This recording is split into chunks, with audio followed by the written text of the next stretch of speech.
Today, on this Saturday, we're gonna have the official inauguration of the Exodia meta comp of Mythic Plus for this season. We had monitored its progress for the past couple of weeks. Even a few days ago, we had the specific focus video on one of the specs because of the changes it was going under, but now we can all confidently say we have the confirmation that this is what we can look forward to in Mythic Plus. Because after the end of the 4th week, we left each other 8 days ago. Now, 8 days later, also going through the balance tuning that happened after that reset.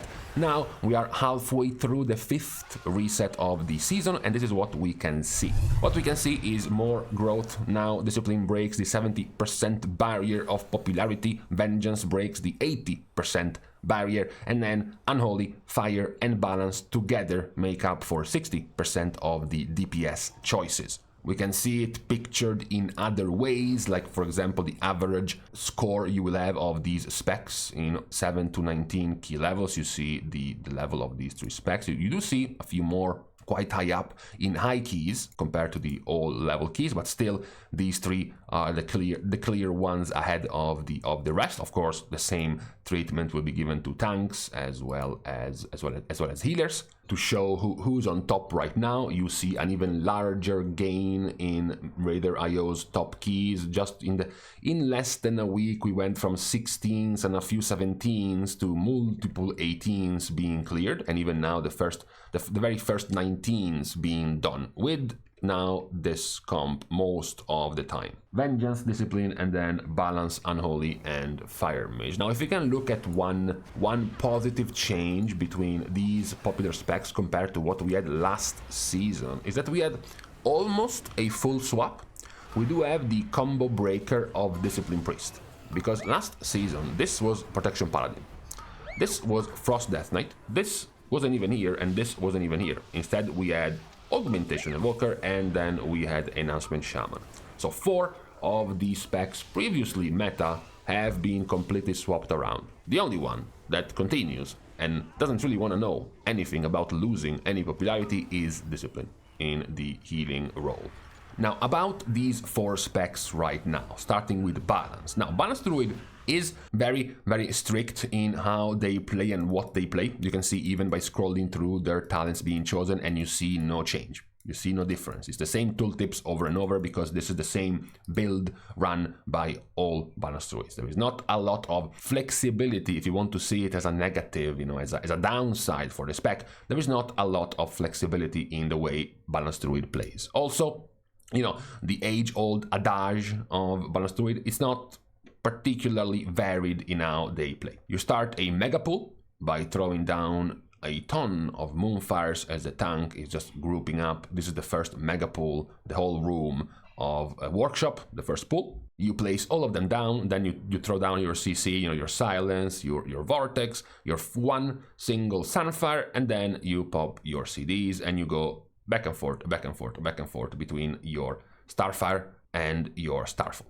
And that's kind of how you play. If your Lunar Eclipse ends, just cast a couple of Rats again and go back to using the same thing. You can see that in the first minute, this was the first minute of the pull in Mechagon, which is about here, and this is 8 million DPS by pressing quite a few buttons. So even in terms of simplicity, that's kind of the old Balance Druid, what you can expect. The same end full of buttons being pressed, not a lot of charges of abilities you have to keep track of or buffs you have to keep up. It's still the simple spec.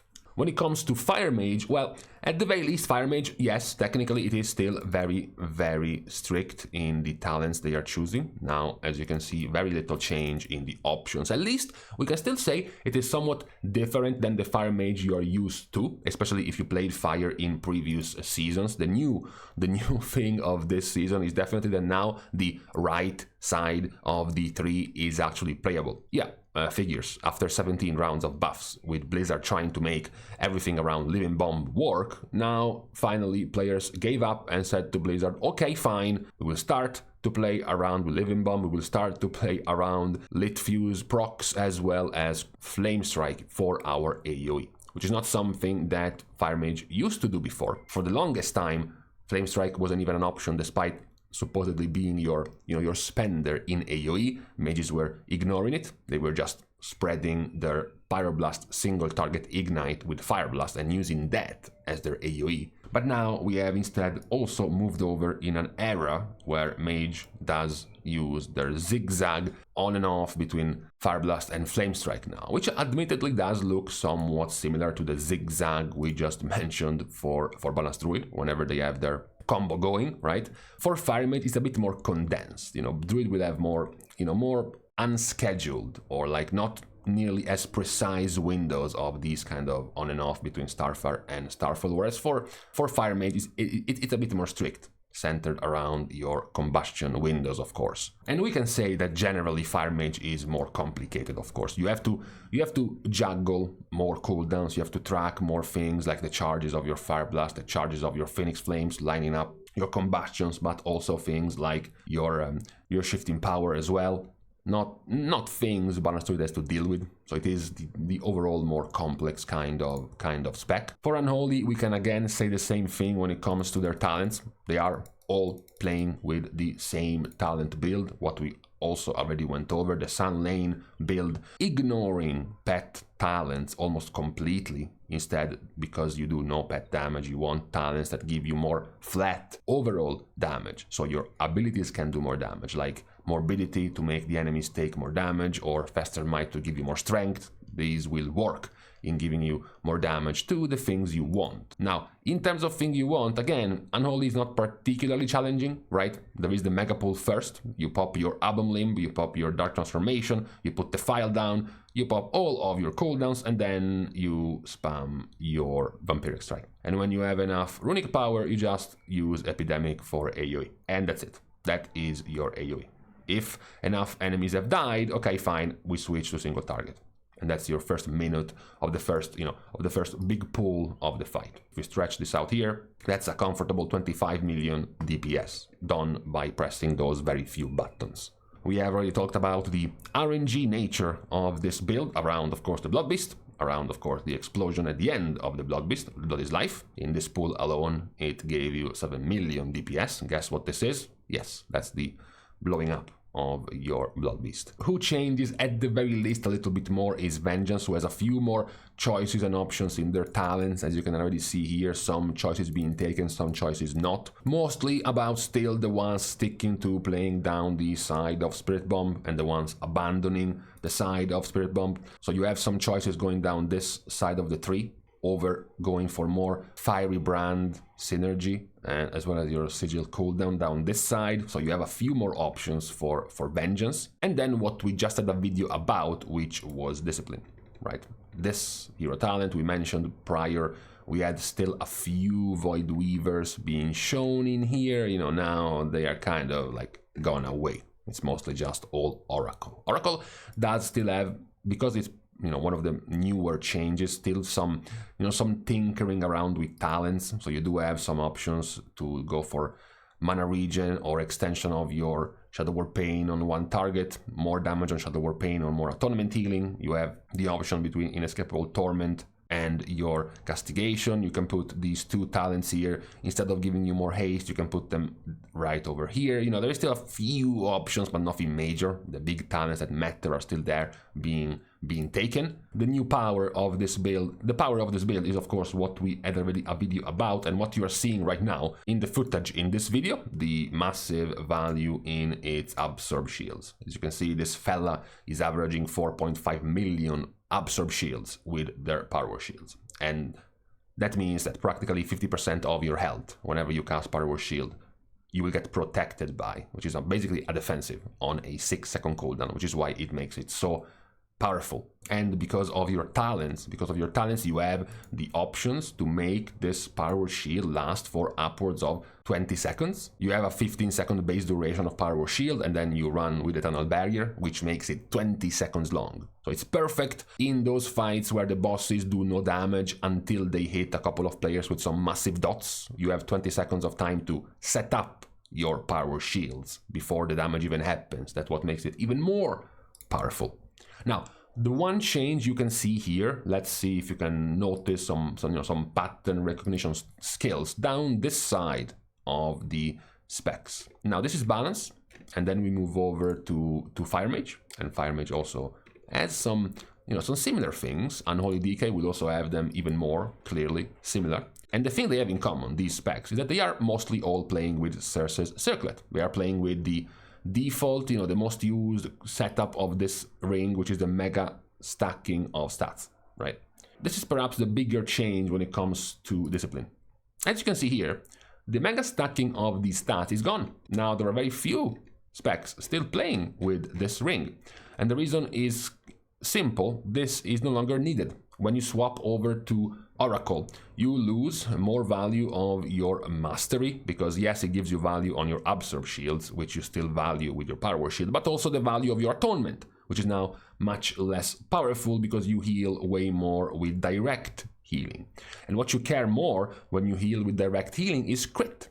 Not just because you get a flat 20% more crit value from inner focus, so stacking more crit is even more valuable, but because of Divine Ages, giving you 30% of that value into an absorb shield if you crit, and you know how valuable absorb shields can be. So what happens in that situation is, what if instead of using this ring giving you massive amount of mastery, plus more because of this giving you all secondary stats worth of mastery, what if you simply get a myth ring with crit and haste and another, hero 4 out of 6 ring with crit and haste? This way you can double stack on the stat you actually want, which is crit and haste, over having to also stick with mastery because of the Cyrce's signet. So you see here that now mastery loses a lot of value compared to haste as well as crit when you play as a Oracle priest in Mythic Plus. These are the main changes when it comes to these specs in Mythic Plus. Now,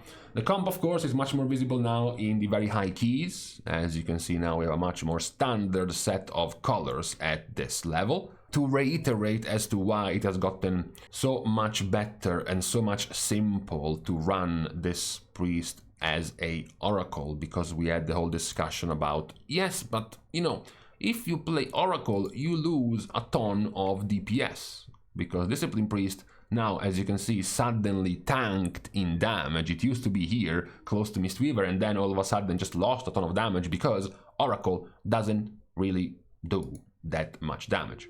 If we were to change from just the scores to the actual DPS, Voidweaver can do 7 to 8 to even 900,000 DPS, and then Oracle just doesn't really get there, right? But then you look at some of these top keys, these like 18 keys, right?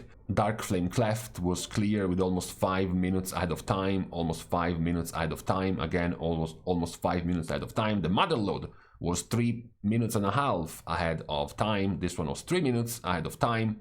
What about Workshop? Workshop was 1.5 minutes ahead of time. So under those circumstances, do you really need the 400,000 extra DPS given to you by a Voidweaver healer compared to Oracle?